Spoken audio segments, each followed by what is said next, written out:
আসসালামু আলাইকুম, শুভ সকাল। আজকে একটু দেরিতেই আমি ব্লগটা শুরু করলাম। আমার সকালে নাস্তা বানানো হয়ে গেছে, একটু পরে আমি নাস্তাটা করে নেব। দেখেন সূর্যটা কি সুন্দরভাবে উঠতেছে, এই দৃশ্যটাও অনেক সুন্দর। সূর্য ডোবার দৃশ্য যেমন সুন্দর, সূর্য ওঠার দৃশ্যটাও কিন্তু অনেক সুন্দর।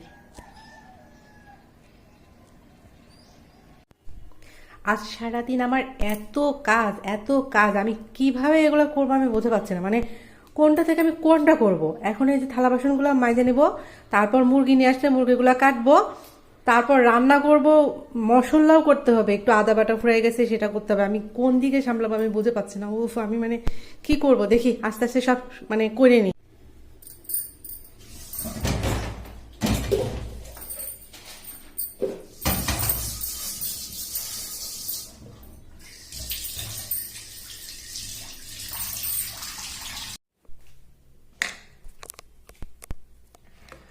রুই মাছ নিয়ে এসেছে, এখন এই যে আমি কেটে নিয়ে এসেছে, ধুয়ে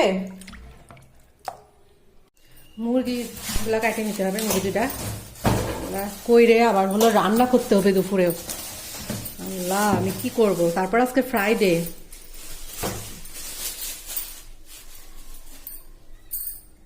মুরগি কাটা হয়ে গিয়েছে আমার। এবার আমি আদায় যে কেটে রেখেছি এখন ব্লেন্ডারে বেল করে নেব। তারপর দুপুরে রান্না চুলায় দেবো, রান্না করব গরুর মাংস। আদাটা ব্লেন্ডারে বেল করে নিচ্ছি আমি।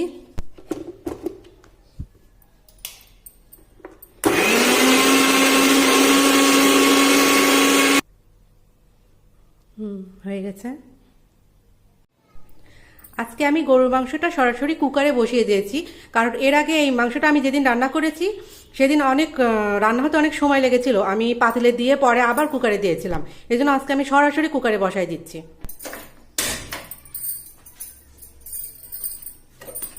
আমি সব রকম মশলা দিয়ে মাংসটা বসিয়ে নিয়েছি।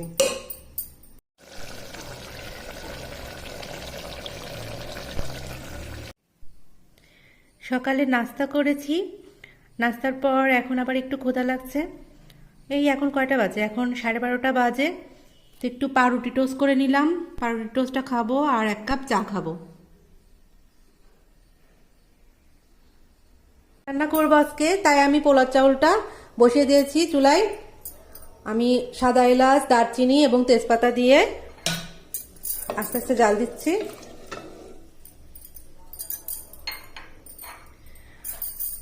এটা ফুটে উঠলে তারপর আমি ভালোভাবে চাউলটা সিদ্ধ হয়ে গেলে চিনি দিয়ে দিব। আসলে অনেকেই হয়তো ভাবতে পারেন যে এরকম রান্না বান্না এগুলো কিছু কিছু জিনিস সবাই তো পারে, কিন্তু যারা নতুন রাঁধুনি তাদের জন্য আসলে অনেক উপকার হয়। আমি যখন নতুন রাঁধুনি ছিলাম আমিও কিন্তু কারোর না কারোর কাছ থেকে এগুলো শিখেছি, হয় আমার আম্মার কাছ থেকে, না হলে রেসিপি দেখে, যে কারোর কাছ থেকে। এক ভাবি একবার গল্প করেছিল, উনি বলেছিলেন যে উনি যখন নতুন যখন বিয়ে হয়েছে শাশুড়িকে জিজ্ঞাসা করেছে, শাশুড়ি বলেছে যে তুমি হলো কাঁঠালের তরকারি রান্না করো। তো উনি বলছে যে আম্মা, আমি তো কাঁঠালের তরকারি কখনো রান্না করি নাই, তো কাঁঠালের তরকারিটা কিভাবে রান্না করতে হয়। ওনার শাশুড়ি তখন বলেছিল যে আমি যদি তোমাকে বলেই দেবো তাহলে তোমাকে রান্না করতে বলবো কেন। এটা তো কোনো আসলে কথা হলো না, কারণ একজন নতুন রাঁধুনি কিন্তু সবকিছু জানে না। বাবার বাড়ি থেকে আসে যখন, অনেকেই কিন্তু রান্না বান্নার অনেক কিছুই জানে না, তাদেরকে আস্তে ধীরে শিখিয়ে নিতে হয়। এগুলো অনেকেই বোঝে না, না বুঝে চাপ সৃষ্টি করে, ভাবে যে কি বা মা কেন শেখায়নি। এটা তো আসলে ঠিক না। চাউলটা সিদ্ধ হয়ে গেছে, এবার আমি চিনি দিয়ে দিচ্ছি। আমি 8 পোয়া যেহেতু চাউল নিয়েছি, 1 পোয়া চিনি দিচ্ছি। যদি মিষ্টি কম হয় আমি আবার দিব।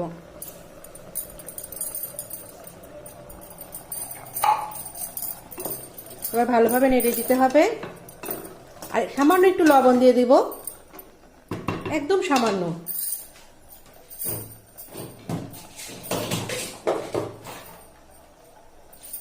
এক চিমটি মতো লবণ দিয়ে দিতে হবে।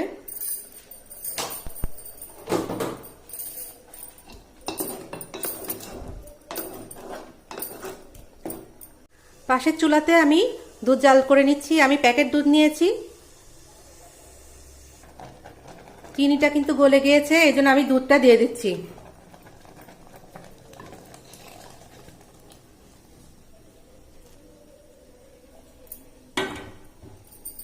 চুলাটা একটু হালকা আছে রাখতে হবে, নাহলে উতলা পরে চুলা একদম ইয়ে হয়ে যাবে।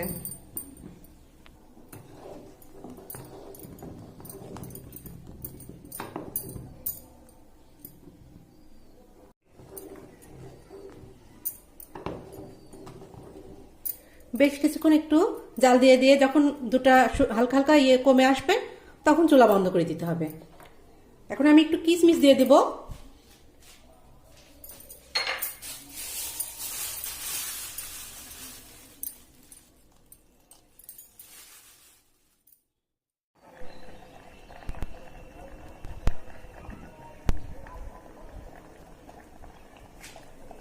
আমার পায়েস রান্না হয়ে গেছে, এখন চুলাটা অফ করে দেব আমি। আমার ভিডিওগুলো যদি আপনাদের ভালো লেগে থাকে তাহলে অবশ্যই লাইক, কমেন্টস এবং শেয়ার করবেন, আর চ্যানেলটা সাবস্ক্রাইব করে দেবেন, আর বেল ঘন্টাটা বাজিয়ে রাখবেন যেন আমি ভিডিও দিলে আপনাদের কাছে নোটিফিকেশন চলে যায়। আজকের মতো এখানেই বিদায় নিচ্ছি, সবাই ভালো থাকবেন, আল্লাহ হাফেজ।